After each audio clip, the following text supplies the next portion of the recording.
Isang pirasong papel. Iyon lang ang kailangan ni Senyora Imelda upang burahin ang 5 taon ng aking pagsisilbi. Sa labas, humahagupit ang bagyong Rosing, ngunit mas malamig ang titig ng aking biyenan kaysa sa hangin. Hila-hila ko ang maletang walang laman at ang anak kong nanginginig sa lagnat. Sabi nila, pagkatapos ng bagyo ay may bahaghari. Pero sa gabing ito, ang tanging natira sa akin ay ang puot. At ang pangakong babangon ako, hindi para sa kanya, kundi para sa anak ko. Wala kang karapatang magmana ng kahit 5 mula sa anak ko dahil ang batang yan ay hindi dugo ng mga fuego. Ang mga salitang yon ay hindi isinigaw. Binigkas ito ni Senyora Imelda ng mahinahon, malamig, at walang bahid ng emosyon habang dahan-dahan niyang inilalapag ang tasa ng tsaa sa marmol na mesa. Isang manipis na sobre ang dumulas mula sa kanyang mga daliri at lumapag sa paanan ko. Nakatayo ako sa may pintuan ng kusina. Suot pa rin ang apron na puno ng mantsa ng mantika. Hawak ko ang tray na may lamang mainit na arroz caldo na niluto ko ng mahigit 2 oras dahil nagreklamo siyang masama ang pakiramdam niya sa lamig ng panahon. Ang luya at manok na matiyaga kong hinimay ay para sana sa kanya. Para sana gumaan ang pakiramdam ng babaeng tinawag kong inay mula nang mawala ang asawa ko. Ngunit ang init ng sabaw ay tila naging yelo sa aking mga kamay. Hindi ako nakakibo. Ang utak ko ay pilit na pinoproseso ang narinig ko. Pero ang puso ko ay nauna ng mabasag. Dahan-dahan, inilapag ko ang tray sa gilid bago ko pulutin ng papel. DNA test result, negatibo. Senyora, nanginginig ang boses ko, hindi dahil sa takot, kundi sa pagkalito. Alam niyo ang totoo. Alam niyong si Rafael ang ama ni Junior. Kamukhang kamukha niya ang apo niyo. Tumayo siya, matangkad at nakakatakot sa kanyang itim na sutlang bestida. Lumapit siya sa akin at sa isang iglap, hinablot niya ang suot kong kwintas. Ang kwintas na may palawit na singsing. Ang wedding ring namin ni Rafael. Ang kapal ng mukha mong banggitin ang pangalan ng anak ko. Mariing bulong niya. Ang amoy ng mamahaling pabango ay humalo sa amoy ng paparating na bagyo. This ring belongs to the family estate. At ikaw, isa ka lang katulong na inahon niya sa putikan. Now that Rafael is gone, you are nothing but a liability. Pack your trash. Actually, don't pack anything. Just leave. Gabi na po, senyora. Lumuhod ako, hindi para sa sarili ko, kundi para sa batang natutulog sa kwarto. May lagnat si Junior. Rosing is signal number 3. Parang awa niyo na. Kahit sa garahe lang kami magpalipas ng gabi. Kahit hanggang bukas lang. Tumawa siya ng mahina. Isang tunog na walang bahid ang saya. Sinenyasan niya ang 2 bodyguard na kanina pa pala nag-aabang sa dilim. Ilabas ang basura. Bago pa ako makatayo, naramdaman ko na ang mahigpit na hawak sa aking mga braso. Kinaladkad nila ako palabas ng mansyon na parang isang kriminal. Wala akong nagawa, kundi magpupumiglas upang tumakbo papunta sa kwarto ni Junior. Binuhat ko ang aking anak na mainit pa sa bagong saing na kanin. Wala kaming nadalang damit. Wala kaming nadalang pera. Ang tanging nakuha ko ay ang isang lumang maleta na ibinato ng kasambahay sa may pintuan. Ang maletang ginamit ko noong unang araw na tumapak ako sa Casa Fuego. 5 taon na ang nakalilipas. Ang mabigat na pinto ng mansyon ay sumara sa aming harapan, kasabay ng isang malakas na kulog na yumanig sa lupa. At doon, naramdaman ko ang tunay na bagsik ng bagyong Rosing. Ang ulan ay hindi pumapatak. Ito ay humahampas, parang libu-libong karayom na tumutusok sa aking balat.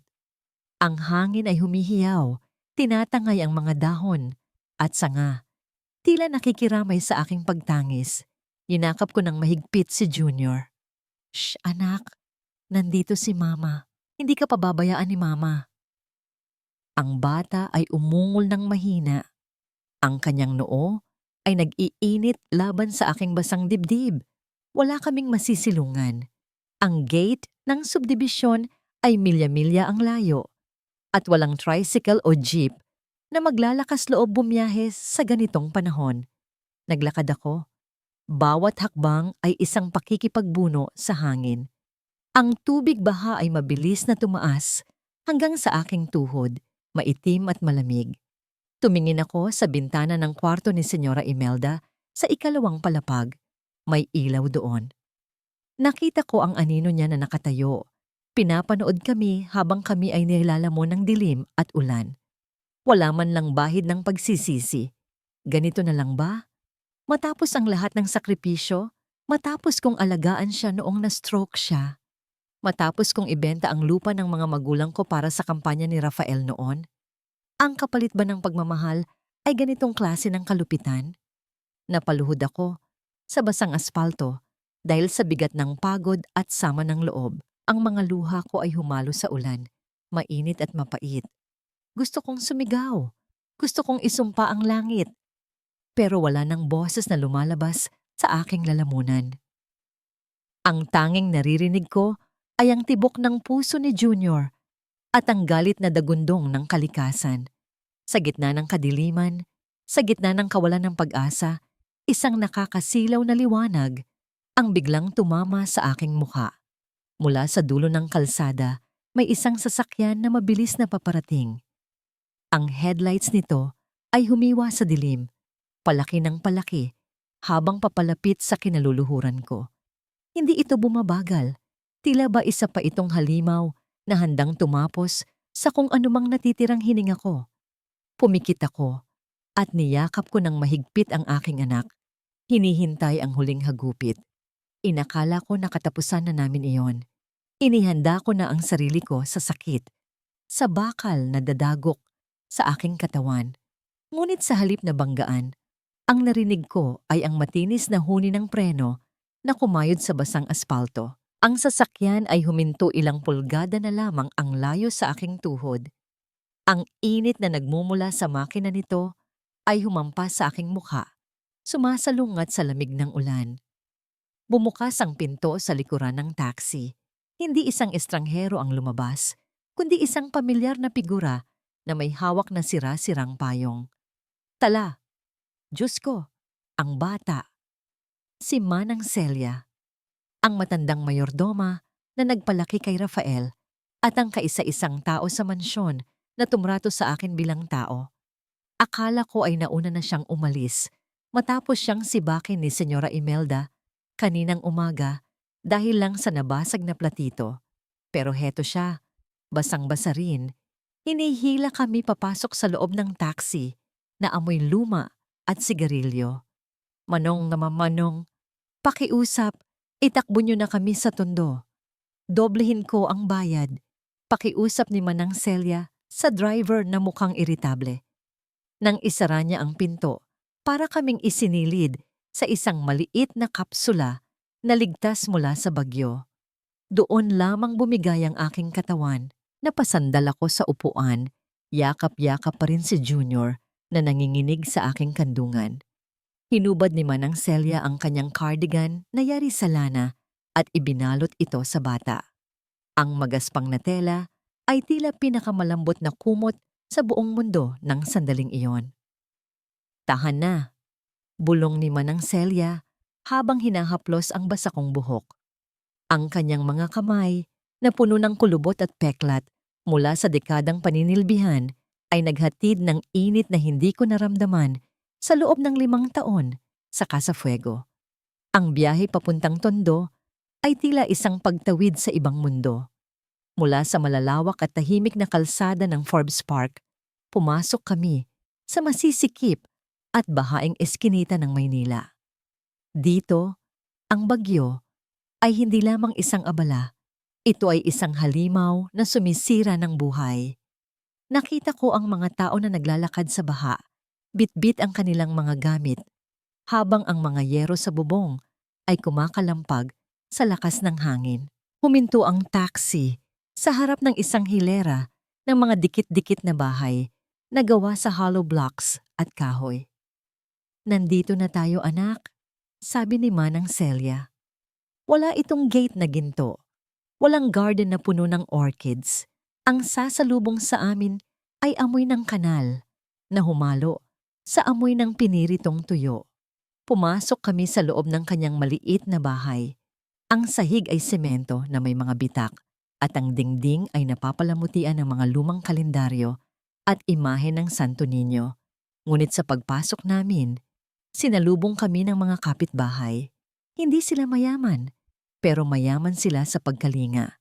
Isang matandang babae ang nag-abot kaagad ng mainit na luya at isang lalaki ang tumulong na maglagay ng timba sa ilalim ng butas sa bubong kung saan tumutulo ang ulan. Ilapag mo ang bata dito, utos ni Aling Nena, ang kapitbahay, habang inaayos ang isang lumang banig. Wala silang malambot na kama, pero ang pag-aalala sa kanilang mga mata ay totoo. Pinunasan ko ang katawan ni Junior at pinalitan siya ng damit na hiniram mula sa apo ni Manang Celia. Isang maluwag na t-shirt na may butas sa may kilikili. Nang mahiga siya sa banig, huminto ang kanyang panginginig. Nakatulog siya agad dahil sa pagod. Naupo ako sa isang bangkito sa sulok. Pinapanood ang bawat patak ng ulan na nahuhulog sa timba. Ang tunog nito ay may ritmong nakakahipnotismo. Sa Casa Fuego, ang bawat patak ng ulan ay hindi naririnig dahil sa kapal ng pader at soundproofing. Dito, damang-dama mo ang bawat hibla ng kalikasan. Napatingin ako kay Manang Celia. Nasa may kalan siya, nagpapakulo ng tubig gamit ang uling dahil naubusan na ng gas. Ang usok ay pumupuwing sa kanyang mga mata, pero nakangiti siya habang tinitimpla ang kape. "Huwag kang mag-alala, Tala," sabi niya habang inaabot sa akin ang tasa na may pingas sa gilid. Maliit lang ang bahay na ito, tulo pa ang bubong. Pero at least dito, hindi ka kailangang yumuko. Dito, tao ka. Naramdaman ko ang pagtulo ng luya sa aking lalamunan. Mainit at maanghang, tinutunaw ang bara sa aking dibdib. Sa unang pagkakataon sa gabing ito, nakahinga ako ng maluwag. Habang inaayos ni Manang Celia ang kanyang mga gamit, napansin kong may inilabas siyang isang maliit na kahon na gawa sa kahoy mula sa kanyang bag. Luma na ito at nababalutan ng velvet na tela. Mabilis niya itong isiniksik sa ilalim ng kama, sa pinakasulok kung saan hindi aabutin ng tubig baha. Lumingon siya sa akin at sa saglit na yon, may dumaang kakaibang kislap sa kanyang mga mata. Isang halong takot at determinasyon. "Matulog ka na, Tala." Iwas niya ng tingin. Mahaba pa ang laban natin bukas. Hindi ko na inusisa kung ano ang kahon na yon. Masyado nang pagod ang diwa ko. Humiga ako sa tabi ni Junior, niyakap siya ng mahigpit at nagdasal na sana, paggising namin bukas, isa lamang itong masamang panaginip. Ngunit ang umaga ay dumating ng walang awa. Tumila na ang ulan at ang sikat ng araw ay pilit na sumisilip sa mga butas ng yero. Nagising ako dahil sa ingay ng mga tricycles sa labas. Agad akong napabangon at tiningnan si Junior. Gising na siya. Nakaupo siya sa banig nakatingin sa kawalan. "Junior anak?" Tawag ko. Pilit na pinasasigla ang boses ko. "Gutom ka ba? Gusto mo ng lugaw?" Hindi siya sumagot. Hindi man lang siya lumingon. Hinawakan ko ang kanyang balikat at iniharap siya sa akin. Ang kanyang mga mata, na dati ay puno ng sigla at tawa, ngayon ay tila dalawang madilim na balon na walang ilalim. Walang emosyon, walang luha, walang takot, wala. "Anak, magsalita ka naman o..." Nagsimula nang mabasag ang boses ko. "Si Mama ito. Ligtas na tayo." Nyugyog ko siya ng bahagya, umaasang magre-rickshaw, umaasang iiyak siya at maghahanap ng laruan. Pero nanatili siyang parang manika, humihinga, pero wala ang kaluluwa. Ang trauma ng nagdaang gabi, ang sigawan, ang ulan, at ang kalupitan na nasaksihan ng kanyang murang isipan ay tila ninakaw ang kanyang tinig. Ang katahimikan ng aking anak ay mas masakit pa kaysa sa anumang salitang binitawan ni Senyora Imelda. Sa palad ko, ang pares ng hikaw na ginto ay tila bumibigat sa bawat segundong lumilipas. Ito na lamang ang natitirang alaala ng aking ina. Isang simpleng palamuti na ibinigay niya sa akin bago siya bawian ng buhay dahil sa sakit na hindi namin naipagamot. Nasilaw ang aking mga mata sa kislap nito sa ilalim ng matapang na sikat ng araw. Isang malaking kaibahan sa madilim at maalikabok na eskinita ng tondo. Nasa harap ako ng isang sanglaan. Ang rehas na bakal sa bintana nito ay tila ngipin ng isang halimaw na handang lumamon ng pag-asa. Huminga ako ng malalim. Ang hangin ay amoy usok ng tambutso at pritong bituka. Lumingon ako sa botika sa kabilang kalsada. Kailangan ni Junior ng gamot para sa kanyang lagnat at kailangan namin ng gatas. Ang sikmura ko ay kaya kong tiisin pero ang gutom ng anak ko ay hindi. Lumapit ako sa ventanilya. Ang lalaking nasa likod ng makapal na salamin ay tinapunan lang ako ng tingin, tila ba isa lamang akong insekto na nanggugulo sa kanyang siesta. Magkano? Tanong niya nang walang kagana-gana.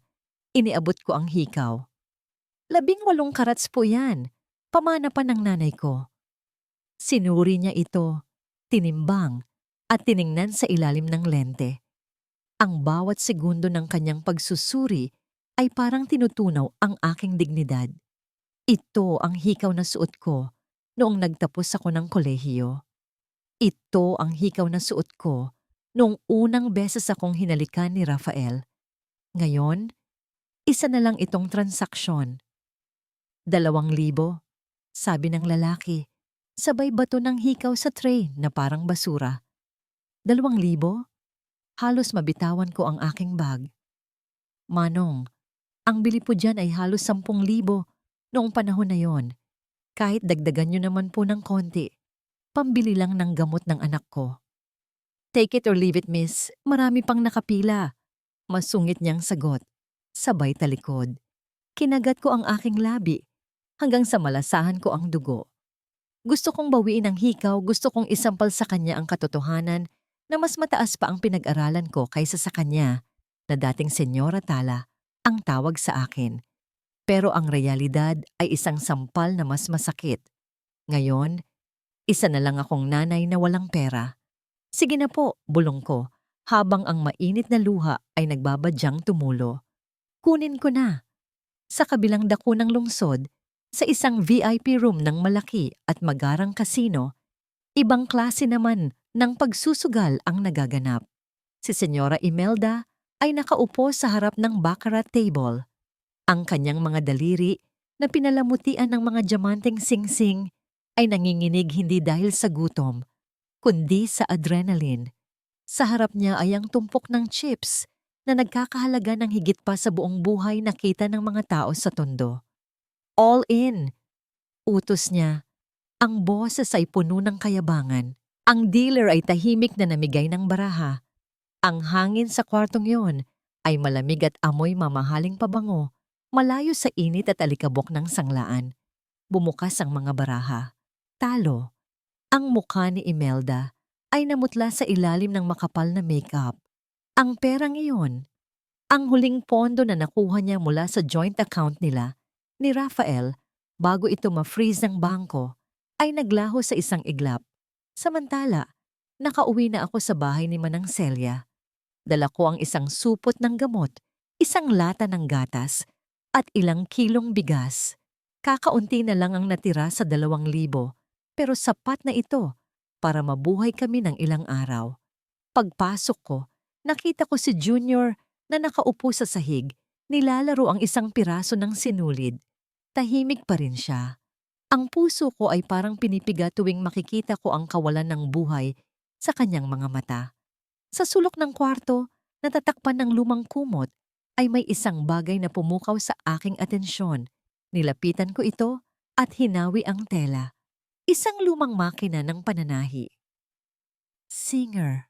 Ang bakal nito ay kinakalawang na sa ilang bahagi at ang pintura ay tuklap-tuklap na. Pero ang gulong ay mukhang matibay pa. Napahawak ako sa malamig na bakal. Biglang bumalik sa akin ang alaala ng kabataan ko. Bago ako naging asawa ni Rafael, isa akong fashion design student. Ang mga kamay na ito ay hindi sanay sa pagluluto at paglalaba. Sanay ito sa paghawak ng tela, gunting at karayom. Ang pangarap na yon ay tinalikuran ko dahil gusto ni Imelda na maging isang may bahay lang ako para kay Rafael. Umupo ako sa harap ng makina. Sinubukan kong apakan ang pedal. Umikot ang gulong. Huni. Isang tunog na luma pero pamilyar. Kumuha ako ng retaso ng tela mula sa mga basahan ni Manang Celia. Isinuot ko ang sinulid sa karayom. Sa sandaling iyon, habang tumutusok ang karayom sa tela, naramdaman ko ang isang kislap sa aking dibdib. Hindi ito galit. Hindi ito lungkot. Ito ay kapangyarihan. Ito ang bagay na hindi mananakaw ni Imelda sa akin. Ang aking talento. Hindi ko namalayan, sa labas ng bintana, sa kabilang kalsada, may isang lalaking nakasuot ng itim na sombrero. Nakatago sa kanyang palad ang isang maliit na kamera. Ang lente nito ay nakatutok sa akin, kumukuha ng bawat galaw ko. Pagkatapos ng ilang sandali, ibinaba niya ang kamera at nagdial sa kanyang telepono. Sa mansyon ng Casa Fuego, ang katahimikan ay binasag ng sunod-sunod na kalampag sa gate. Hindi ito katok ng bisita. Ito ay kalampag ng paniningil. "Lumabas ka dyan, Imelda," sigaw ng isang boses sa labas. "Akala mo ba matatakbuhan mo kami?"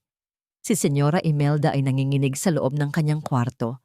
Ang mga kaibigan niya sa kasino ay mga loan shark pala na walang sinasanto. Wala na siyang pera, wala na siyang alahas na maibebenta dahil naisangla na niya ang karamihan. Nanginginig ang kanyang kamay habang dinadampot ang telepono. Tinawagan niya ang kanyang abogado, hindi para humingi ng tulong legal, kundi para gumawa ng isang desisyong wawasak sa huling habilin ng kanyang asawa at anak. "Attorney," garalgal ang kanyang boses habang ang bawat hampas sa gate ay parang martilyong dumudurog sa kanyang dibdib. "Ibenta mo na. Ibenta mo na ang Casa Fuego. Ngayon din." Bumalik ang ulan ng sumunod na gabi. Hindi ito kasing bagsik ni Rosing, ngunit sapat na ito upang ipaalala sa amin ang karupukan ng aming tinutuluyan. Sa bawat ihip ng hangin, ang yero sa bubong ay umuugong tila isang hayop na nasasaktan at ang tubig ay nagsimulang tumulo mula sa isang butas sa kisame, diretso sa paanan ng kama kung saan natutulog si Junior. Nagmadali akong kumuha ng palanggana upang sahurin ang tubig. Sa aking pagmamadali, nasagi ko ang ilalim ng kama ni Manang Celia. May nahulog na mabigat na bagay mula sa pagkakasiksik nito sa mga lumang karton. Ito ang kahong gawa sa kahoy na itinago ni Manang Celia noong unang gabi namin dito. Bumukas ito dahil sa pagkakabagsak. Sa loob, walang alahas o pera. Ang laman nito ay isang lumang portable cassette player, ilang rolyo ng cassette tapes, at isang susi na may kakaibang disenyo. Ang hawakan nito ay hugis ng isang mirasol o sunflower. Pinulot ko ang susi. Ang metal ay malamig sa aking palad, ngunit ang hugis ng mirasol ay naghatid ng init sa aking alaala. Sunflower. Iyon ang paborito kong bulaklak. Iyon ang laging ibinibigay sa akin ni Rafael nung nililigawan pa niya ako dahil sabi niya, ako ang araw na nagbibigay buhay sa madilim niyang mundo. "Bakit nasa iyo ito, Manang?" Bulong ko sa hangin dahil tulog na ang matanda sa kabilang silid. Kinuha ko ang player at ang tape na may nakasulat na para sa aking tala. Nanginginig ang aking mga kamay nang ipasok ko ito sa lagayan.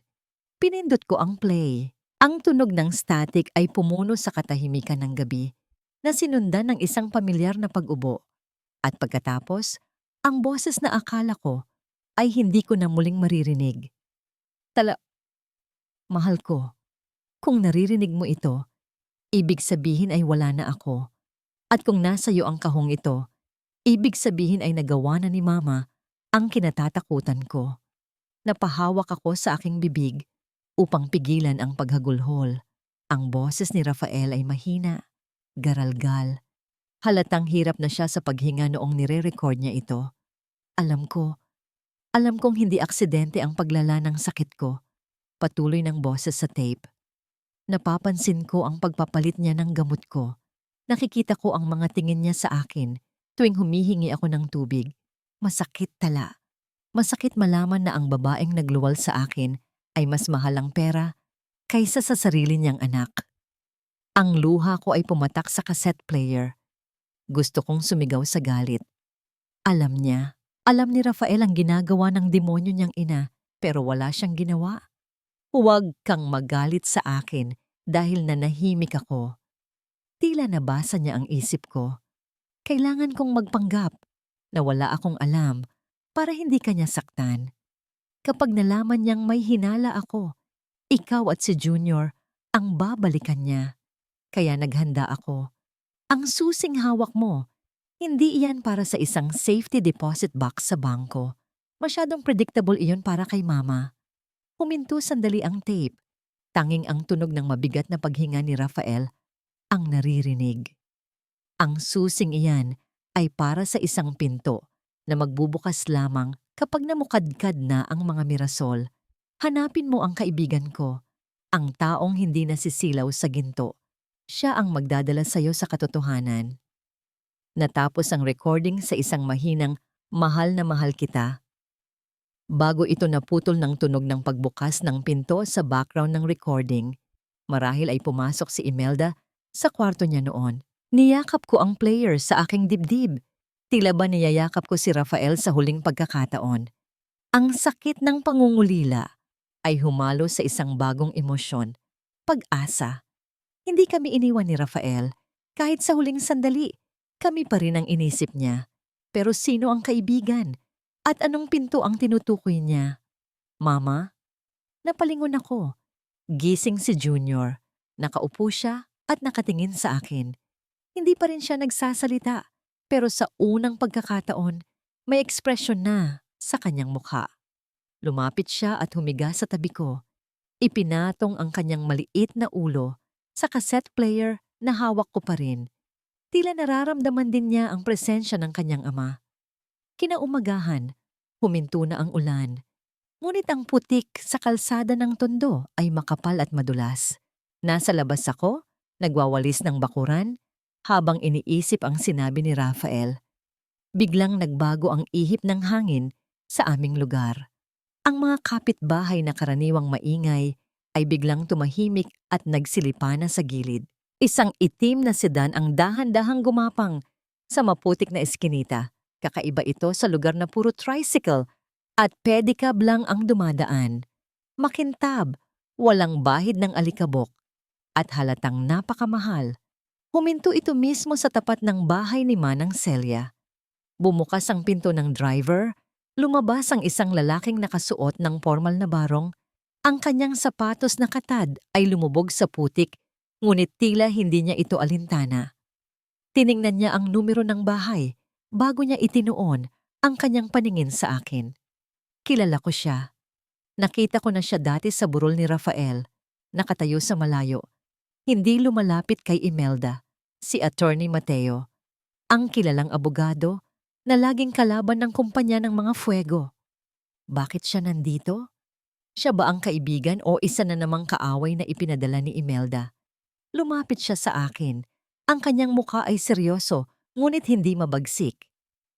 Mrs. Talafuego? Tanong niya. Hindi ako sumagot agad. Hinawakan ko ng mahigpit ang walis tingting. Handang gamitin ito bilang armas kung kinakailangan. Ako nga, matapang kong sagot. May kinuha siya sa loob ng kanyang coat, isang envelope. Huwag kang mag-alala, hindi ako pinadala ng biyenan mo, sabi niya. At sa unang pagkakataon, nakita ko ang isang pamilyar na bagay sa lapel ng kanyang suot. Isang maliit na pin. Hugis Mirasol. Pinadala ako ng asawa mo. Bago pa ako makasagot, narinig ko ang mahina, ngunit mariing katok sa pinto ng kotse niya. Tila may isa pang pasahero sa loob na naghihintay ng hudyat. Hindi bumukas ang pinto para sa pangalawang pasahero. Sa halip, iniabot ni Mateo ang isang malaking paper bag na may tatak ng isang sikat na fabric supplier sa Divisoria. Hindi ko maibibigay sa iyo ang pera ni Rafael, hindi pa sa ngayon, panimula ni Mateo. Ang kanyang boses ay mahinahon, ngunit may bigat ng babala. Nakasara ang lahat ng accounts. Bawat sentimo na gagalaw ay namomonitor ni Imelda at ng kanyang mga abogado. Kung aabutan kita ng cash, mahahalata nila na buhay ang plano ni Rafael. Malalagay sa panganib ang mana ni Junior. Naramdaman ko ang pag-init ng aking pisngi. So anong gusto mong gawin namin? Maghintay ng himala habang kumakalam ang sikmura ng anak ko? Umiling si Mateo. Hindi himala ang kailangan mo, tala. Oportunidad. Binuksan niya ang paper bag.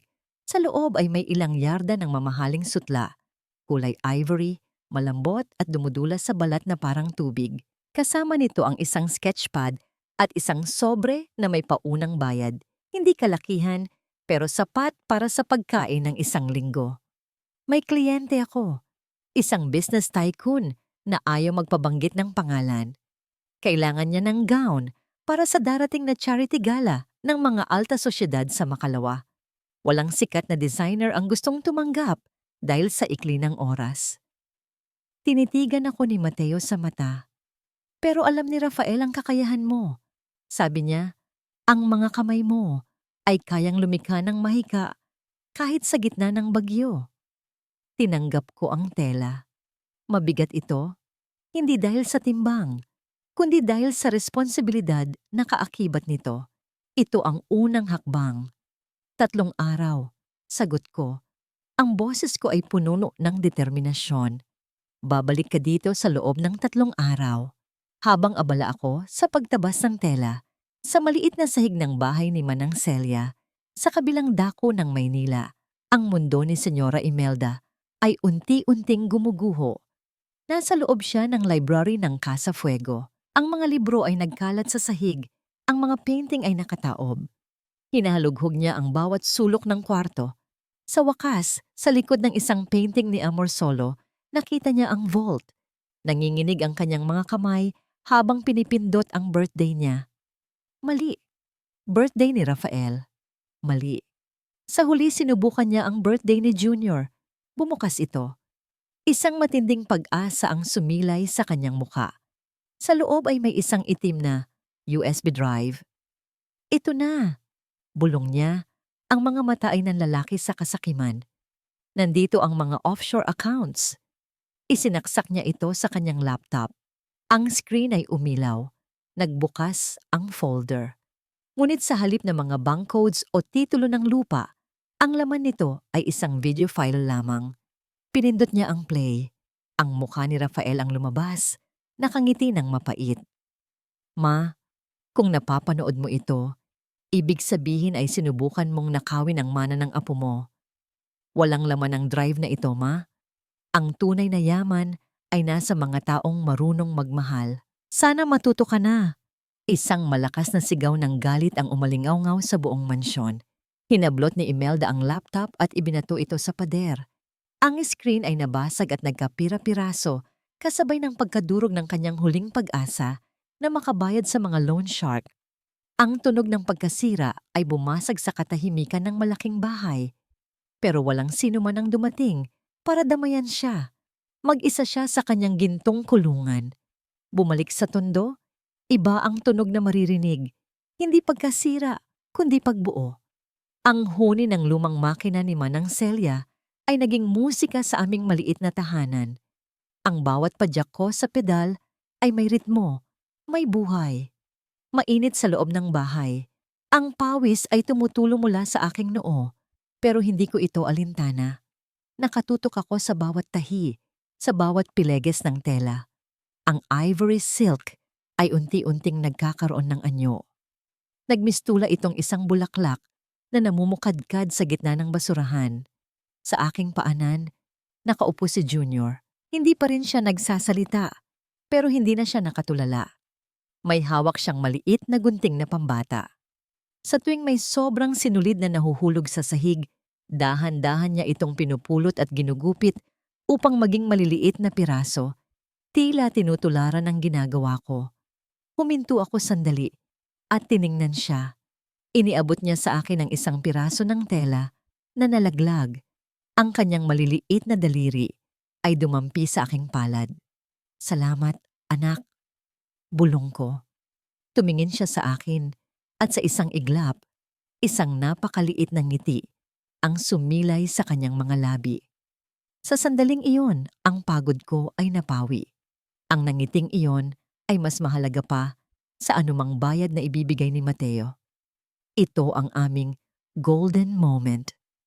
Ang tahimik na pagkakaunawaan na kami ay magkakampi, na kami ay bumabangon ng sabay. Sumapit ang ikatlong gabi, tapos na ang gown. Isinabit ko ito sa hamba ng pinto upang makita ang kabuuan. Napakaganda. Simple lang ang tabas pero elegante. Ang tela ay bumabagsak ng marina at nilagyan ko ito ng mga maliliit na burda ng perlas na nakuha ko sa lumang damit pangkasal ko na hindi ko naisangla. Sa gitna ng magulo at madilim na bahay, ang gown ay nagniningning na parang isang anghel. Napakaganda tala. Mangyak-ngiyak na sabi ni Manang Celia. Para kang gumawa ng himala. Hinihintay na lang namin si Mateo. Nakaimpake na ito ng maayos sa plastic cover para hindi madumihan. Ngunit ang katahimikan ng gabi ay biglang binasag ng kaguluhan sa labas. Singila na. Bayad o buhay. Mga sigaw ng kalalakihan. Kalampag ng mga yero. Ang mga loan shark na naghahanap kay Imelda ay hindi siya matagpuan.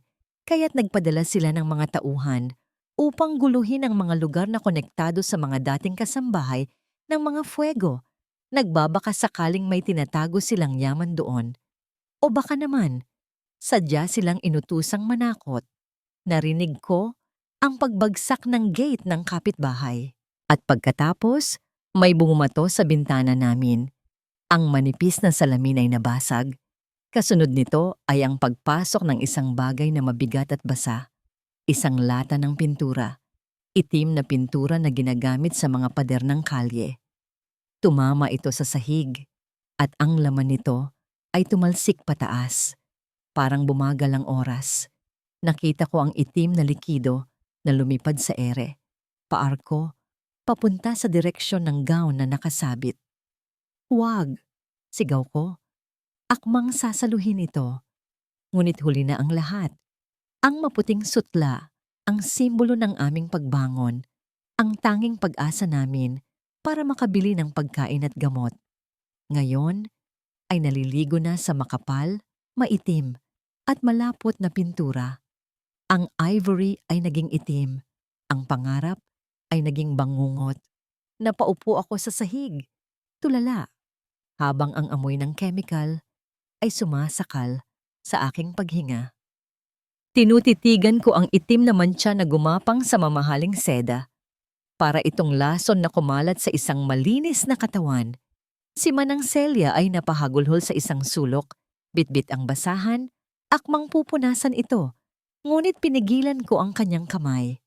"Huwag, Manang." Pigil ko.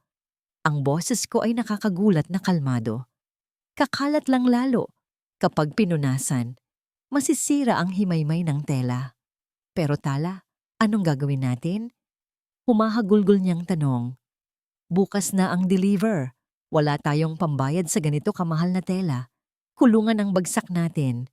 Lumuhod ako sa harap ng gown. Tiningnan ko ito ng malapitan. Ang pintura ay tumalsik sa bandang ibaba ng palda, paakyat sa may bewang. Ang hugis nito ay magulo, marahas at maitim. Biglang pumasok sa isip ko ang imahe ng gabing pinalayas kami. Ang madilim na langit, ang marahas na ulan, ang putik sa aking paanan. Hindi ito dumi. Ito ang kwento ko. Tumayo ako at nagmamadaling kinalkal ang aking lumang sewing kit. Kinuha ko ang natitirang mga beads, sequins, at ang isang maliit na bote ng itim na fabric dye na nabili ko sa palengke noon.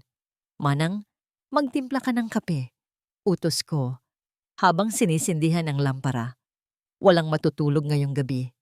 Sa halip na itago ang mantsa, pinalala ko pa ito. Kumuha ako ng brush at idinagdag ko ang sarili kong mga guhit. Ginaya ko ang galaw ng alon sa dagat, ang hagupit ng hangin. Ang dating simpleng ivory gown ay naging canvas ng isang bagyo. Pagkatapos, gamit ang mga kristal at sequins, binordahan ko ang mga gilid ng itim na pintura. Sa ilalim ng ilaw, ang itim ay hindi na mukhang dumi. Ito ay nagmistulang madilim na kalangitan na puno ng bituin. Ang kapangitan ay naging drama. Ang pagkakamali ay naging sining. Umaga na nang dumating si Attorney Mateo. Ang kanyang mga mata ay nanlaki nang makita ang gown. Tala, nauutal niyang sabi. Ang usapan ay ivory gown. Bakit? Bakit parang sinuong nito ang bagyo? Tumingin ako sa kanya. Ang mga mata ko ay pagod, pero puno ng apoy. Dahil ang babaeng magsusuot nito ay hindi basta-basta. She is a survivor at ito ang balutin niya. Dinala kami ni Mateo sa isang eksklusibong hotel sa Binondo. Ang amoy ng insenso at mamahaling tsaa ay sumalubong sa amin. Ang kliyente pala ay si Doña Victoria, isang striktang negosyanteng filchi na kilala sa pagiging perfectionist. Kabado ako habang isinusuot ng modelo ang gown. Lumabas ito mula sa dressing room. Tumahimik ang buong kwarto. Ang gown ay gumagalaw na parang buhay na nilalang. Ang itim na ombre sa ilalim ay nagbibigay ng ilusyon na lumulutang ang naglalakad. Ang mga kristal ay kumikislap sa bawat hakbang. Ito ay maringal, matapang at kakaiba. Lumapit si Doña Victoria. Hinaplos niya ang borda kung saan naroon ang mantsa ng pintura. Pinigilin ko ang aking hininga. I have never seen anything like this. Basag niya sa katahimikan. Lumingon siya sa akin. Ang sabi ni Mateo, baguhan ka. Anong pangalan mo, Hija? Sasabihin ko sana na Talafuego, pero natigilan ako. Ang Talafuego na kilala nila ay patay na. Ang babaeng iyon ay mahina at sunod-sunuran. Sol, sagot ko. Sol ang itawag niyo sa akin, ma'am. Dahil pagkatapos ng bagyo, laging lumalabas ang araw. Ngumiti ang donya. Well, Sol, this is a masterpiece. I'll take it. And I want 3 more for my daughters. Nang iabot sa akin ni Mateo ang sobre ng bayad, naramdaman ko ang bigat nito. Hindi lang ito papel. Ito ay bigas. Ito ay gatas. Ito ay gamot. Ito ay dignidad. Umuwi ako sa tondo na may dalang mga supot ng grocery. Bumili ako ng pritong manok, ng mainit na pandesal, at ng pinakamahal na tsokolate para kay Junior. Pagpasok ko ng bahay, sinalubong ako ng amoy ng masarap na ulam na niluluto ni Manang Celia. Wala na ang amoy ng takot. Nilapitan ko si Junior. Nakaupo siya sa kanyang paboritong sulok, nagugunting ng mga papel. Iniabot ko sa kanya ang isang bagong laruan. Isang simpleng kotse-kotsehan. Tinitigan niya ito. Pagkatapos, tumingin siya sa akin. Ang kanyang mga mata ay hindi na blangko. May kislap na. Dahan-dahan, bumuka ang kanyang bibig. Ang kanyang lalamunan na natuyo sa ilang araw na pananahimik ay muling nagtrabaho. Ma... Nabitawan ko ang mga supot. Napaluhod ako at niyakap siya ng mahigpit. Ang iyak ko ay umalingaw-ngaw sa maliit na bahay. Hindi iyak ng sakit, kundi iyak ng pasasalamat. Nagsalita na ang anak ko. Bumalik na siya sa akin. Nandito si Mama, anak. Nandito si Mama. Sa gabing iyon, habang mahimbing na natutulog si Junior at busog ang aming mga tiyan, binuksan ko ang radyo para makinig ng balita. Isang pamilyar na pangalan ang binanggit ng reporter. Ang makasaysayang Casa Fuego ay nakatakdang isubasta sa susunod na linggo matapos ideklara ni Senyora Imelda Fuego ang bankruptcy. Napatingin ako sa bintana, sa direksyon kung nasaan ang mansyon. Nagsisimula na. Si Imelda, sa kanyang kasakiman, ay kinagat na ang pain. Inakala niyang ang pagbenta sa bahay ang solusyon sa kanyang problema. Hindi niya alam. Ito ang mitya ng kanyang tuluyang pagbagsak. Kinuha ko ang telepono at tinawagan si Mateo. "Attorney," sabi ko, "ang boses ko ay matatag at handa. Ihanda mo na ang mga papeles. Pupunta tayo sa auction. Handa na ang lahat tala. Oras na pirmahan ni Imelda ang deed of sale. Kusang aandar ang mekanismo ng batas." Nakaupo kami ni Attorney Mateo sa loob ng maliit kong opisina sa likod ng shop. Sa ibabaw ng mesa, nakalatag ang mga dokumentong naglalaman ng lihim na plano ni Rafael. Ang ghost will o ang huling habilin na sadyang itinago ng asawa ko. Binasa ko ang kondisyon. Ang paglilipat ng ari-arian sa trust fund ni Junior ay magkakabisa lamang sa sandaling tangkain ng kasalukuyang tagapangalaga, Imelda, na ibenta ang Casa Fuego. Napakatalino ni Rafael. Alam niyang darating ang araw na ito. Alam niyang hindi makakatiis ang ina niya. Ginamit niya ang kasakiman ni Imelda bilang mitya ng sarili nitong kapahamakan. "Sigurado ka ba dito, Tala?" tanong ni Mateo. Ang kanyang boses ay puno ng pag-aalala. "Haharapin mo ang mga taong tumapak sa iyo noon. Haharapin mo ang lipunang humusga sa iyo." Tumayo ako at lumapit sa mannequin kung saan nakasuot ang damit na tinapos ko kagabi. Hindi ito itim, hindi ito puti. Ito ay pula. Pulang kasing tupok ng apoy. Pulang kasing lalim ng dugo. Hinaplos ko ang tela. Noong pinalayas nila ako, suot ko ay basahan. Nakayuko ako, umiiyak, nagmamakaawa. Pero bukas, makikita nila ang babaeng hindi na nila kayang tapakan. Bago sumapit ang gabi ng auction, dumaan muna ako sa sementeryo. Iniwan ko muna si Junior kay Manang Celia na mahigpit ang bilin na huwag magbubukas ng pinto kahit kanino. Tahimik sa puntod ni Rafael. Ang hangin ay amoy damo at sampagwita.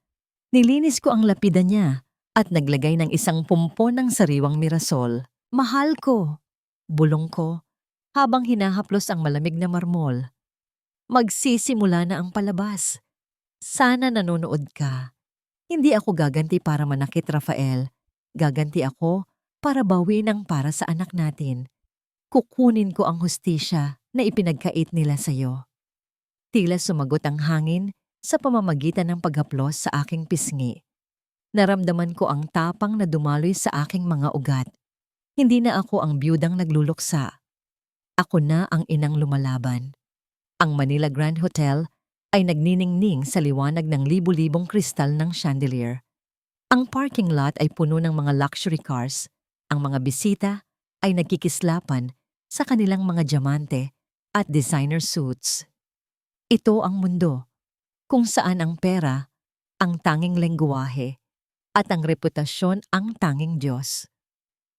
Sa gitna ng bulwagan, nakatayo si Senyora Imelda. Suot niya ang isang gown na gawa ng isang sikat na designer sa Paris. Ngunit hindi nito maitago ang pagpayat niya at ang lalim ng itim sa ilalim ng kanyang mga mata na tinapalan lang ng makapal na concealer. Hawak niya ang isang baso ng champagne, tumatawa ng malakas, nakikipagbeso-beso sa mga amigas niya, ang parehong mga tao na pinagtsitsismisan siya kapag nakatalikod. "Oh yes, darling," dinig kong sabi niya sa isang matronang puno ng alahas. "I decided to let go of Casa Fuego. Masyado kasing malaki para sa akin at gusto ko na ring mag-travel sa Europe. You know, fresh start." Sinungaling. Ibinebenta niya ang bahay dahil hinahabol na siya ng mga pinagkautangan niya sa kasino. Ang Europe na sinasabi niya ay pagtakas. "Pero Imelda," tanong ng isa, "nasaan na yung manugang mo? At ang apo mo?" Napawi ang nangiti ni Imelda. "Wag na nating pag-usapan ang mga patay gutom na yon. Good riddance, ika nga.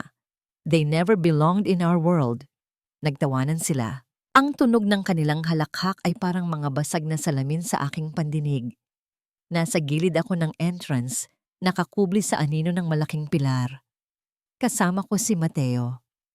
"Ready?" tanong niya. Huminga ako ng malalim. Inayos ko ang aking postura. Tinaas ko ang aking baba. "Ready."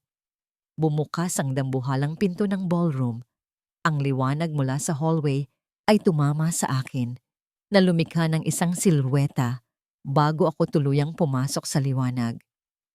Ang tunog ng aking takong sa marmol na sahig ay may ritmong matatag at pino. Tog, tog, tog. Bawat hakbang ay isang pahayag. Unti-unting tumahimik ang musika. Unti-unting napalingon ang mga bisita. Ang suot kong pulang gown ay yumayakap sa aking katawan ng perpekto na nagpapakita ng kurba ng isang babaeng may kumpiyansa. Ang tela ay dumadaloy na parang likidong apoy sa aking likuran. Wala akong suot na alahas maliban sa isang bagay, ang isang vintage brooch na hugis araw, ang simbolo ng pamilya Fuego na matagal nang nawawala. Narinig ko ang bulungan. Sino siya? Siya ba yung bagong designer na si Sol? Diyos ko, kamukha siya ni... Nagpatuloy ako sa paglakad, diretso sa gitna. Diretso kung nasaan si Imelda. Ang mga tao ay kusang humawi, tila ba nahahati ang dagat para sa akin. Nang makarating ako sa gitna, huminto ako 5 metro mula kay Imelda. Dahan-dahan siyang lumingon. Ang nangiti sa kanyang labi ay nagyelo. Ang kanyang mga mata ay nanlaki, tila nakakita ng multo. Ang kulay ay naubos mula sa kanyang mukha. Nakilala niya ako, hindi dahil sa mukha ko, kundi dahil sa brooch na suot ko. Ang brooch na ibinigay ni Rafael sa akin nung kasal namin. Napilit niyang ipinahanap sa mga katulong noon, pero hindi niya nakita. Tala? Bulong niya. Ang boses ay nanginginig sa hindi makapaniwalang tono. Tinitigan ko siya. Wala ng takot. Wala ng awa. Magandang gabi, senyora. Bati ko. Ang boses ko ay malinaw at umaalingaungaw sa buong tahimik na bulwagan. Nabalitaan kong ipinagbibili mo ang bahay ng asawa ko. Nandito ako para bawiin ito. Sa sobrang gulat, bumuka ang mga daliri ni Imelda. Ang hawak niyang kristal na baso ng champagne ay dumulas. Bumagsak ito sa sahig. Ang tunog ng nabasag na kristal ay pumunit sa katahimikan, matinis at masakit sa tenga. Ang laman nitong alak ay tumapon at kumalat sa sahig, mantsa sa kanyang paanan. Habang ako ay nakatayo sa kanyang harapan, buo, matatag, at handang maningil. Tasan. Ang tunog ng nabasag na kristal ay tila naging hudyat ng pagsisimula ng tunay na laban. Ang mga mata ng lahat ay nakapako sa amin. Nakita ko ang pamumula ng mukha ni Senyora Imelda, hindi dahil sa hiya, kundi sa matinding galit. Mabilis siyang nakabawi. Inayos niya ang kanyang tindig at tumawa ng mapakla, isang tawang puno ng panghahamak. Bawiin? Ulit niya. Sabay baling sa mga bisita. Narinig niyo ba yon? Ang dating katulong, nag-ambisyong maging senyora. Tala, umalis ka na. Habang may natitira ka pang dignidad, this creates a scene. Wala kang pambili ng Casa Fuego. Ang suot mong gown, siguro ay ninakaw mo lang yan o hiniram.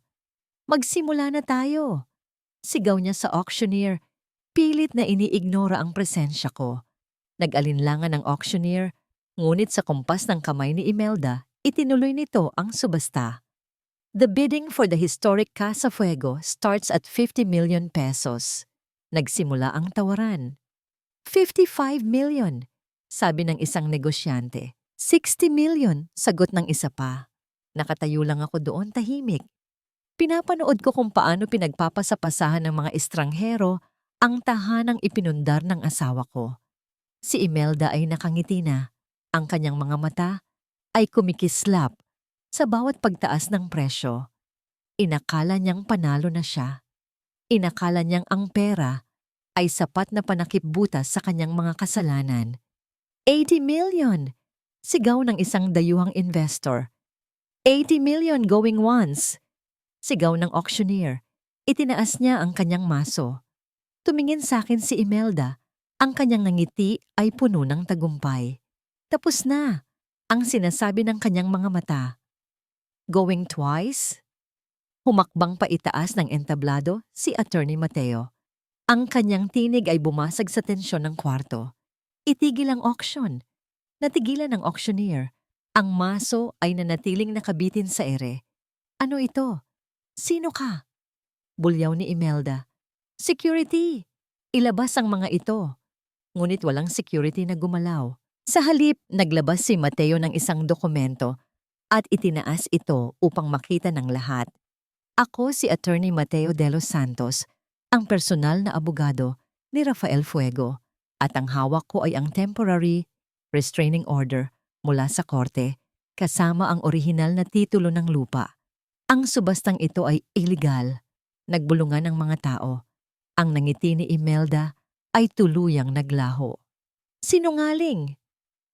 Sigaw niya, nanginginig ang boses. Patay na ang anak ko.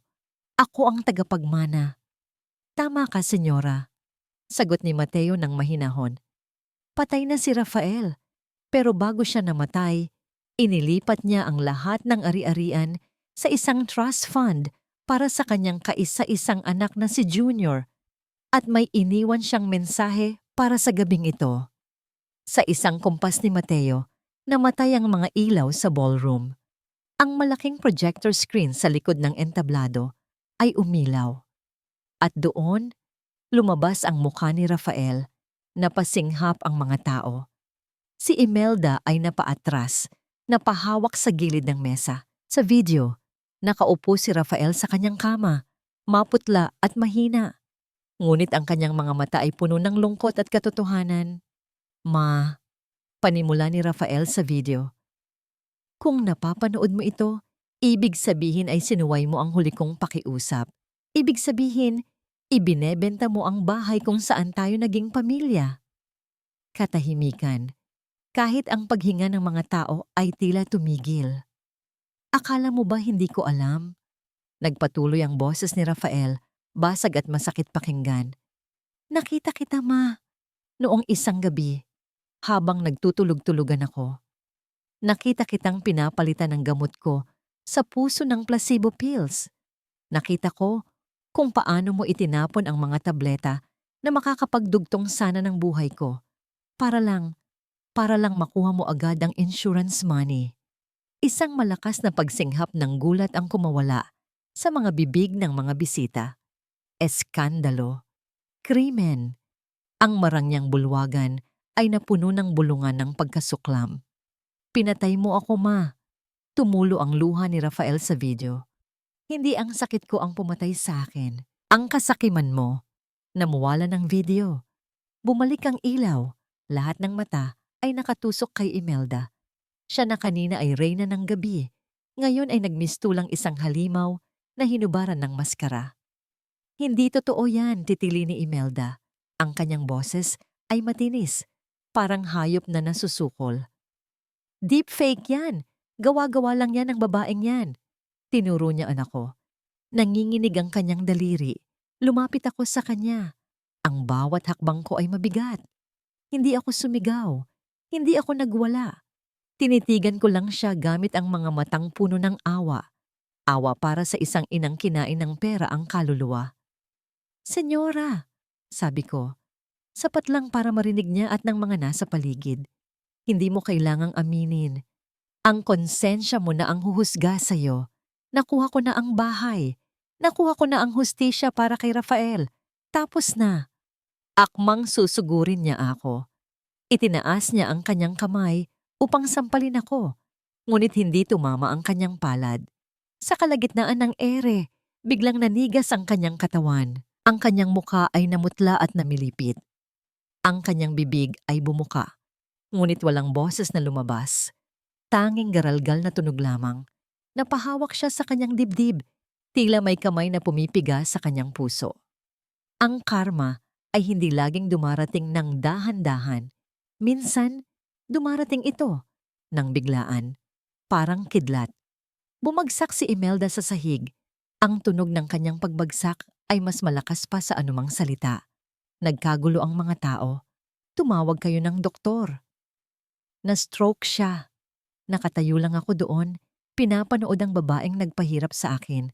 Nakahandusay siya sa sahig, ang kanyang mamahaling gown ay gusot-gusot, ang kanyang mga mata ay nakadilat at nakatingin sa akin.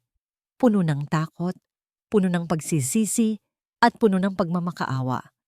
Lumuhod ako sa tabi niya, hindi para tulungan siya, kundi para ibulong ang huling salita na maririnig niya bago siya lamunin ng dilim. Huwag kang mag-alala, Senyora. Hindi kita pababayaan. Ipaparamdam ko sa iyo ang bawat araw ng mahabang buhay ng mag-isa. Sa labas narinig ko ang pamilyar na tunog. Wang-wang, ang sirena ng ambulansya. Noong gabing pinalayas niya kami, ang tunog ng bagyo ang humabol sa akin. Ngayon, ang tunog ng pagsagip ang susundo sa kanya, ngunit dadalhin siya nito sa isang kulungan na gawa ng sarili niyang katawan. Puti. Puro puti ang paligid. Ito ang bagong kaharian ni Senyora Imelda. Hindi ginto, hindi pelus, kundi ang maputlang puti ng mga pader ng ospital, ng kumot at ng mga tubo na nakakabit sa kanyang katawan. Ang amoy ng antiseptiko at gamot ay sumasakal sa hangin, napakalayo sa amoy ng mamahaling pabango na dati niyang ipinagmamalaki. Ang tanging tunog na pumupuno sa katahimikan ng kwarto ay ang mainip at paulit-ulit na ritmo ng heart monitor na tila nagbibilang ng bawat segundong lumilipas sa kanyang miserableng buhay. Nakatayo ako sa paanan ng kanyang kama. Si Imelda, ang babaeng minsang nagpalayas sa akin sa gitna ng bagyo, ngayon ay hindi na makagalaw. Ang stroke ay naging malupit. Kinuha nito ang kanyang kakayahang magsalita at ang paggalaw ng kalahati ng kanyang katawan. Ang tanging gumagana ay ang kanyang mga matang puno ng takot habang nakatitig sa akin. Wala ang kanyang mga amigas. Wala ang mga politikong sinuportahan niya. Wala ang mga kamag-anak na laging humihingi ng balato. Nang maubos ang kanyang pera at kapangyarihan, naglaho silang lahat na parang bula. Ako na lang, ang basura na tinawag niya, ang natitirang tao sa silid na ito. Lumapit ako sa kanya. Nakita ko ang pag-ikot ng luha sa kanyang mga mata. Takot ba ito? O pagsisisi? Sa ibabaw ng maliit na mesa sa tabi ng kama, nakita ko ang kanyang personal na gamit na narecover ng mga nurse mula sa auction house. Isang lumang pitaka. Bumukas ito at may nahulog na isang lumang litrato. Pinulot ko ito. Black and white na litrato ng isang batang babae. Payat, nakasuot ng punit na damit at may pasa sa pisngi. Sa likod, may nakasulat na Imelda, 1965. Sampalok. Natigilan ako. Siya ito. Bago siya naging Doña Imelda Fuego, isa rin siyang biktima ng kahirapan at karahasan. Tumingin ako sa kanya. Kaya ka ba naging halimaw, Imelda? Dahil natakot kang bumalik sa putikan? Sa sobrang takot mong maging mahirap ulit, pati ang buhay ng sarili mong anak, isinakripisyo mo. Umugong ang lalamunan niya, sinusubukang magsalita, pero laway lang ang tumulo sa gilid ng kanyang bibig. Inilapag ko ang litrato, hindi nito binabago ang kasalanan niya, pero ipinapaliwanag nito kung bakit naging bato ang puso niya. Binayaran ko na ang bill mo sa ospital, sabi ko nang mahinahon. Nanlaki ang mga mata niya. Tila hindi siya makapaniwala.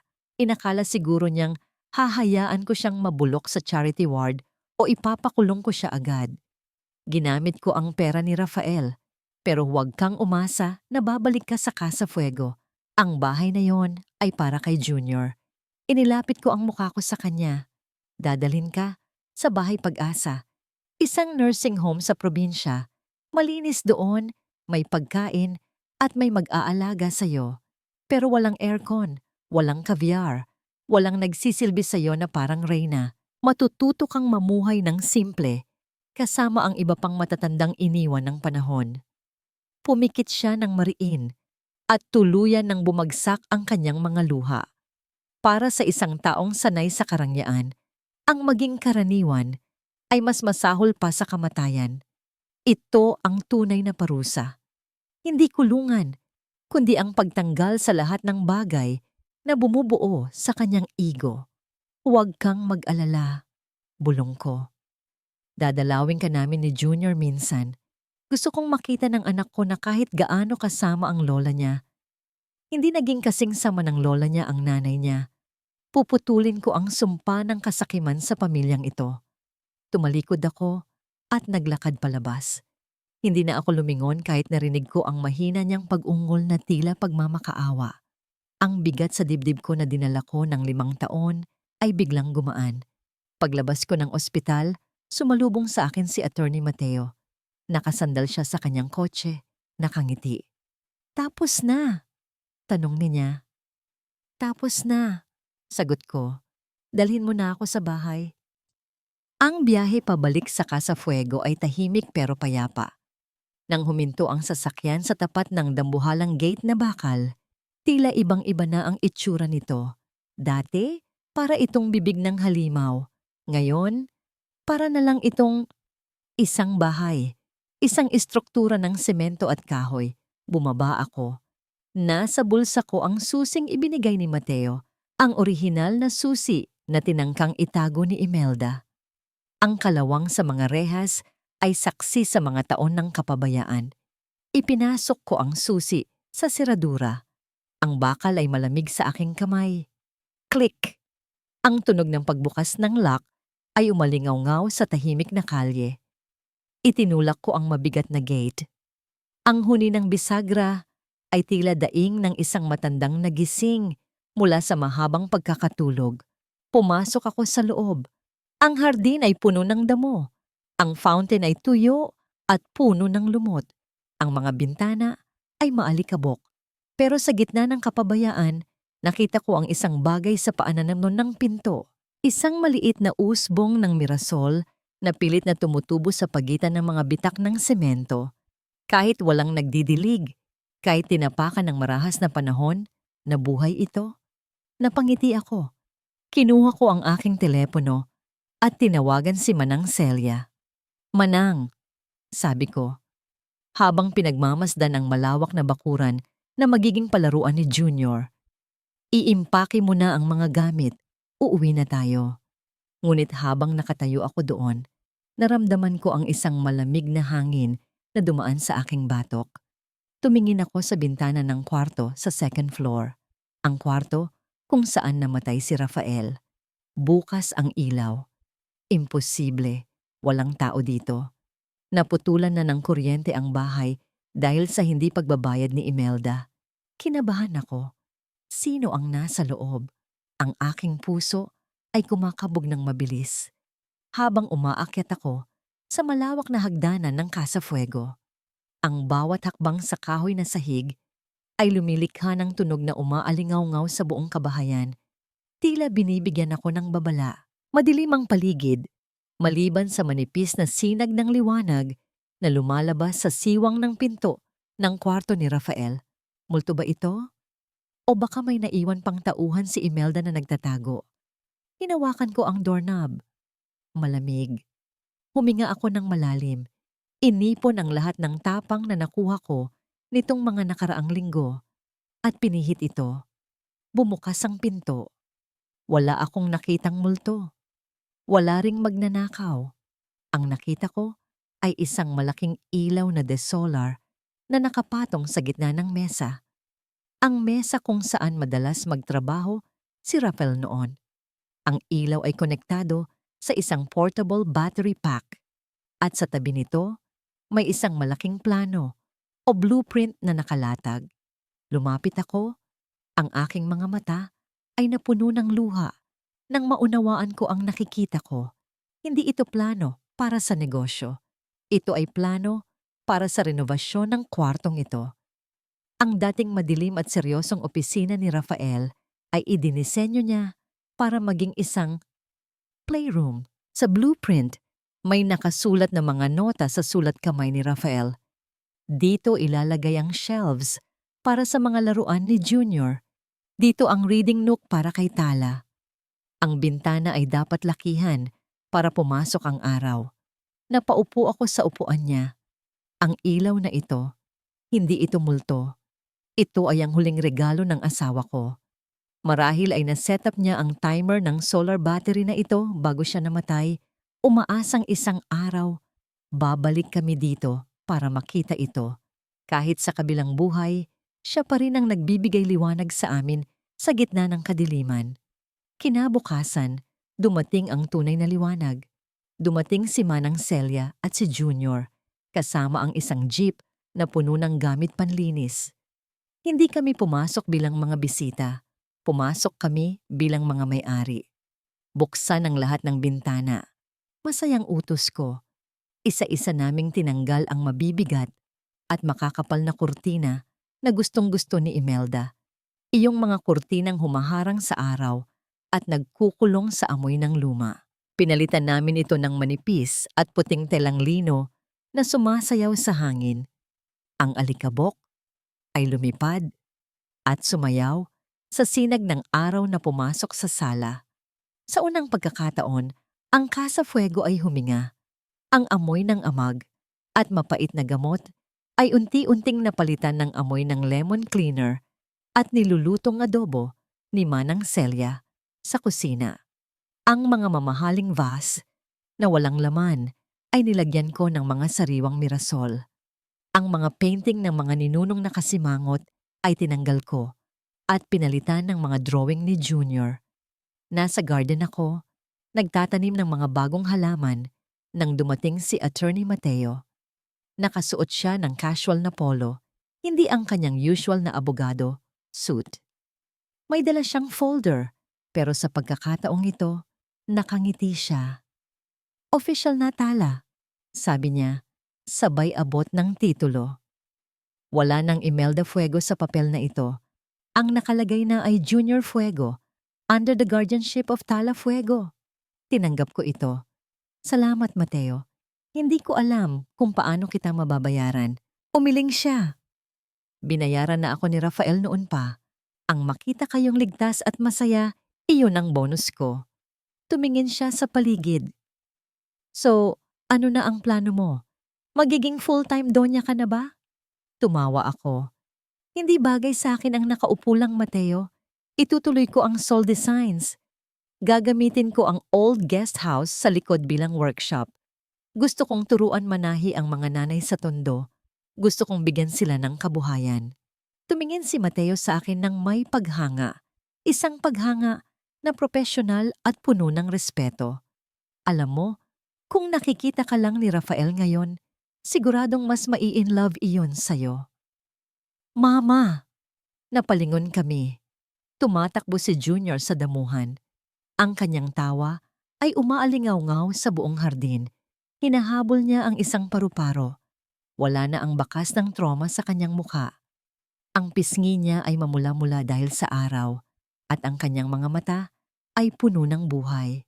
Lumapit siya sa akin at yumakap sa aking binti. Binuhat ko siya at hinalikan sa pisngi. Amoy araw siya. Amoy pag-asa. Tumingala ako sa langit. Kakatapos lang ng isang maikling ambon at sa gitna ng asul na kalangitan may nabuong bahaghari. Hindi ito magic. Hindi ito fairy tale ending kung saan perpekto ang lahat. May mga peklat pa rin kami. May mga gabi pa ring iiyak ako dahil sa pangungulila kay Rafael. Si Imelda ay buhay pa at nagdurusa sa kanyang sariling impyerno. Pero sa sandaling ito, habang yakap ko ang aking anak sa harap ng tahanang ipinaglaban namin, naramdaman ko ang isang bagay na matagal nang nawala. Kapayapaan. Tingnan mo anak, turo ko sa langit. Bahaghari. Tumingin si Junior at ngumiti. Ganda mama, ganda. Oo. Maganda ang buhay dahil ang bagyo, gaano man ito kalakas, ay lilipas din at ang babaeng nakatayo dito ngayon ay hindi natakot sa ulan. 5 taon.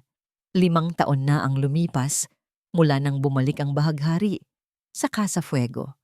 Ang dating mansyon na simbolo ng kasakiman at kadiliman ay isa ng tahanan na puno ng tawa at sinulid. Ang malaking guest house sa likod bahay ay naging Sol Designs Workshop, Isang maliwanag at maingay na lugar kung saan ang tunog ng 20 makina ng pananahi ay lumilikha ng musika ng kabuhayan.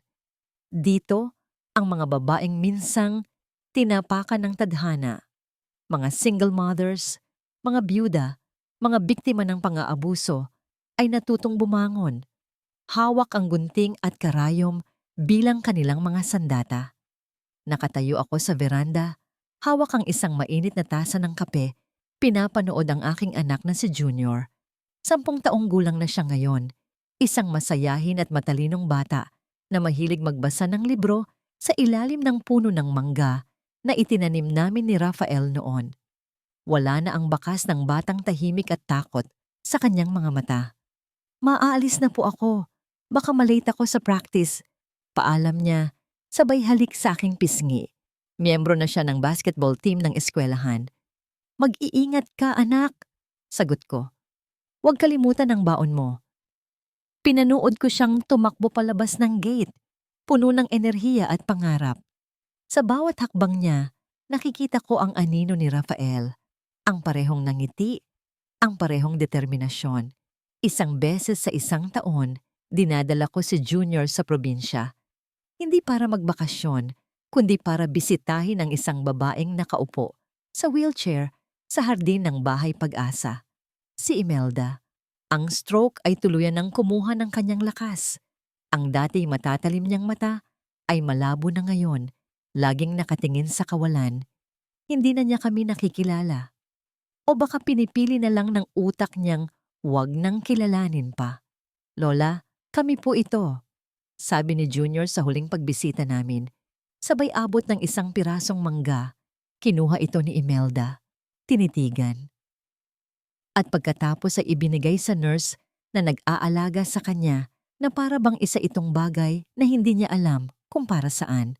Walang emosyon, walang galit, walang pagsisisi. Tanging isang blankong espasyo. Hindi ko alam kung masakit ba o mas mabuti na ang ganito. Ngunit sa tuwing aalis kami doon, hindi na galit ang nararamdaman ko, kundi isang malalim na awa. Ito na ang huling hantungan ng kasakiman, ang maging isang estranghero sa sarili mong alaala. Tinatanong ako ng mga tao kung napapatawad ko na ba siya. Ang sagot ko ay palaging pareho. Hindi ko alam kung kaya kong magpatawad, pero natuto na akong magpatuloy. Ang pagpapatawad ay para sa mga humihingi nito. Si Imelda ay hindi na kailanman hihingi. Ang pagpapatuloy ay para sa akin, para sa amin ni Junior. Ang Casa Fuego ay hindi na lang isang bahay. Naging pundasyon ito para sa mga batang nawalan ng tahanan dahil sa mga bagyo, isang proyektong sinimulan ko gamit ang insurance money ni Rafael. Minsan, nagkikita pa rin kami ni Attorney Mateo para sa mga legal na usapin ng foundation. Nananatili siyang isang mabuting kaibigan, isang tapat na tagapayo. Hindi na kami nag-usap tungkol sa anumang higit pa sa pagkakaibigan. Ang pag-ibig ko para kay Rafael ay isang kwentong natapos na at kontento na akong maging tagapagsalaysay na lang nito. Ang kaligayahan ko ay hindi na nakasalalay sa isang lalaki. Ang kaligayahan ko ay nasa tunog ng tawanan ng aking anak, sa huningin ng mga makina ng pananahi sa aking workshop at sa katahimikang bumabalot sa akin tuwing gabi habang tinitingnan ko ang mga bituin mula sa bintana ng kwarto namin ni Rafael. Ngayong gabi, habang nakaupo ako sa tumba-tumba sa veranda, may naramdaman akong malamig na bagay na dumampi sa aking balat. Isang patak ng ulan. Tumingala ako. Ang langit ay nagsisimula ng kumulimlim. May paparating na namang bagyo. Ngunit sa pagkakataong ito, hindi ako natakot. Hindi ako tumakbo papasok para magtago. Nanatili ako doon. Ipinikit ko ang aking mga mata at hinayaan ang ambon na basain ang aking mukha. Ang bawat patak ay hindi na parang karayom, kundi parang mga halik. Isang paalala na ang buhay, tulad ng panahon, ay may dalang unos at sikat ng araw. Dahil natutunan ko na ang pinakamahalagang leksyon, ang tunay na lakas ay hindi ang pag-iwas sa bagyo, Ang tunay na lakas ay ang matutong sumayaw sa gitna ng ulan. At pagkatapos nito, laging may bahaghari. At pagkatapos nito, laging may bahaghari. Sa'yo na sumubaybay sa bawat luha at tagumpay ni Tala mula sa kaibuturan ng aking puso. Maraming salamat. Habang isinusulat ko ang kwentong ito, hindi ko itatanggi na may mga sandaling tumulo rin ang sarili kong luha. Lalo na sa gabing pinalaya siya sa gitna ng bagyo, yakap ang anak na may lagnat. Dahil ang kwento ni Tala ay hango sa libu-libong kwento ng mga tunay na babae sa ating paligid. Ang bawat isa sa kanila ay may dalang munting apoy ng pag-asa, kahit papilit itong tinatangay ng hangin. Ito ang mensaheng nais kong iwan sa inyo, na sa loob ng bawat isa sa atin, may isang binhi ng katatagan, isang binhi na kahit ibaon sa putik ng pagsubok, ay may kakayahang tumubo at mamulaklak patungo sa araw. At ito ang tanong na iiwan ko sa inyo. Kung ikaw si Tala, sa harap ng taong sumira sa'yo, pipiliin mo rin ba ang kapayapaan o ang paghihiganti? Tama ba ang naging desisyon niya para kay Imelda? Nais kong marinig ang inyong saloobin. I-comment sa ibaba ang inyong mga naiisip. At kung ang kwentong ito ay sumagi man lang sa inyong puso, isang like at share ay malaking bagay na para maiparating natin ang mensahe ng pag-asa sa marami pa.